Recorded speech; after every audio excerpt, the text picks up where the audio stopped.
こんにちは。気仙沼から参りました畠山と申します。私は牡蠣の養殖業を続けておりまして、我が家は親父の代からそういう仕事を始めておりまして、私が2代目で今3代目の息子たちが後を継いでおりまして、4代目の孫が後を継げば牡蠣の養殖が100年になります。平成元年からそのいい牡蠣を作るにはその海だけ見てたのではダメで、その海に注ぐ川、そして川の上流の山が森が大事だということに気がつきまして、森は海の恋人というスローガンを標榜しまして、山に木を植える運動を続けてまいりました。来年で25周年になります。それで実はこの2月9日にですね、そのことが国連で評価されまして、私はニューヨークに行きまして、実は世界で5つの金メダルをいただいてまいりました。ありがとうございます。なんていうメダルかというと、フォレストヒーローっていうんですね、森の英雄っていうんですね。で普通ですね、学問の世界もですね、それから行政の世界も普通は縦割りっていうふうになっておりますので、フォレストヒーローを選ぶんであればですね、普通はやっぱり山の関係の方を選ぶのが普通ですけども、さすがは国連ですね。漁師の私を世界のフォレストヒーローに選んでくれたわけですね。アジア、アフリカ、ヨーロッパ、それから北米、南米の5大陸から1人ずつっていうものなんですね。で去年は世界森林年という年でありまして、全世界で森林のことを考えるという、そういう年だったんですけれども、それにちなんで、民間人で森林保全活動をしている人間を、大陸から1人ずつ選ぶということになったんですね。で、じゃあ日本はですね、誰をその日本代表に選ぼうかと思って、林野庁ですねは非常に苦しんだようでありますけれども、震災に対する応援ということもありまして、森は海の恋人運動をやっている漁民の私をですね、日本が選んでくれたわけですね。そのことも日本もやっぱりそろそろ大したもんだなと思うようになりました。それでただアジア代表にならないとですね、この金メダルはもらえないんですけども、国連でもかなり揉めたようですけども、最終的に私がそういうことになりました。ただですね、行きましてちょっと不満もあるんですね。実は小さくて見づらいかと思うんですが、この金メダルのデザインですね、これはですね、大きな木があって、そこの上に人間を中心にしてさまざまな生き物がこう描かれているわけですね。生物多様性ということでしょうかね。でもですね、ここに牡蠣がないんですよ。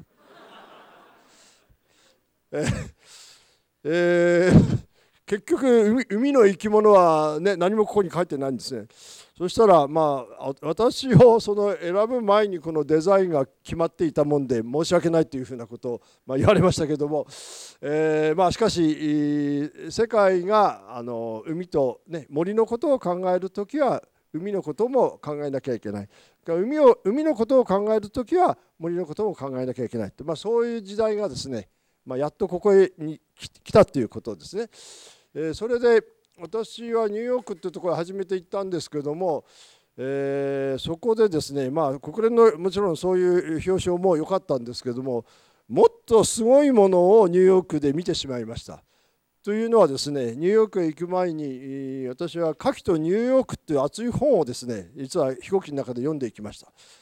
なんとですね、18世紀まで世界最大の牡蠣の産地はニューヨーク湾だったそうですよ。ハドソンという人がですね、あそこハドソン川という川が流れておりますよね。ですからハドソンという人があそこを発見した時は本当にエデンの園のようなとこだと、森が茂って陸の動物がいっぱいいて、海にはもう本当に魚、貝、クジラまでですね、あらゆる生き物がそこにもうごめいてたっていう、そういう湾だったそうです。それで、そこへですね、ヨーロッパの人たちが次々に、移住していくわけですね。ただですね、ニューヨークにはご存知の通りグランドセントラル駅っていう、大きな地下鉄の駅の下にですね、世界最大のオイスターバーがあるんですよね。そこへもぜひ行ってみたいと思って行ってみました。もう500人も入るオイスターバーです。でもそこへ行ってみましたらですね、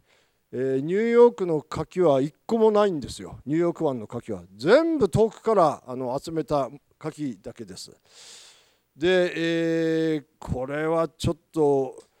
どうしてだろうなっていうふうに思いましたけども、翌日ですね、マンハッタン島の先端から向かいの島がありますね。そこに無料のフェリーがこう行ってるんですね。それに乗って、自由の女神の前を通っていって、で帰りまたこう帰ってきます。帰ってくる時ですね、摩天楼がこうダーッと海からこう見えるじゃないですか。それを見てハッとしました。あ、森が摩天楼に変わると牡蠣が食えなくなるんだなと。そこにはですね、グランドゼロもあるわけですよ。結局ですね、文明とは何かってことですよ。だから我々普通ね、陸で生活してますから、陸から海を見ておりますけども、海から陸を見るっていう機会はあんまりないですよね。時々ですね、船へ乗ってですね、海から仙台を見てくださいよ。それでビルがいっぱい建つっていうふうな、これが近代文明かって言われるように思いになるかも分かりませんけど、それはですね、あまり喜ぶべきものではないってことですよね、これはね。牡蠣が食えないような環境にしてしまってはですね、やっぱり人類の未来はないってことです。そこにはもちろん原発もあるしね、いろんなものが横たわってるわけじゃないですか。牡蠣は本当にですね、すごい存在だなっていうことをつくづく思いました。日本ではある時代に、貧乏人は麦を食えっていう時代がありましたけども、18世紀のアメリカはですね、貧乏人は牡蠣を食えって言ってたんですね。本当に貧乏人はパンと牡蠣だけで暮らしてたっていう、それほどですね、ニューヨーク湾というのはもう牡蠣であふれたという。ところがそれから200年経って今ああいうふうな状況になっているということですね。何か本当に文明とは何かということをですね、私はニューヨークで行きまして、牡蠣から教えられたということ、それでですね、じゃあ森と川と海はですね、牡蠣にとって森とはどういう存在かということですね。それはですね、牡蠣の餌って植物プランクトンっていうのはよくご存知ですね。1個の牡蠣は1日にですね、約200リッター水を吸い込みます。ドラム缶1本ですね。それで水の中にいる植物プランクトンっていうのを食べてるんですけれども、このプランクトンの発生にですね、森林の腐葉土ですね、ここの中に含まれている成分が来ないとですね、海は塩水だけでは植物プランクトンが増えないわけですね。その主なとても大事な成分は実は鉄分というものなんですけども、鉄っていうのはですね、酸素と出会うと酸化してですね、錆びてしまって重たくなってこう沈んでしまうんですね。だから海ではですね、鉄分っていうのはものすごい海は貧血なんです。植物にとって鉄とはどういう存在かといいますと、まず植物は光合成をしますよね。葉緑素、葉緑素を作るのにですね、どうしても鉄がいるんですね。そう覚えてください。それから、窒素とかリンですね、肥料分を吸わなきゃいけない。この肥料分を吸う時にも鉄の力を借りないと植物っていうのは、肥料分を体の中に吸収できない、そういう構造になってるわけですね。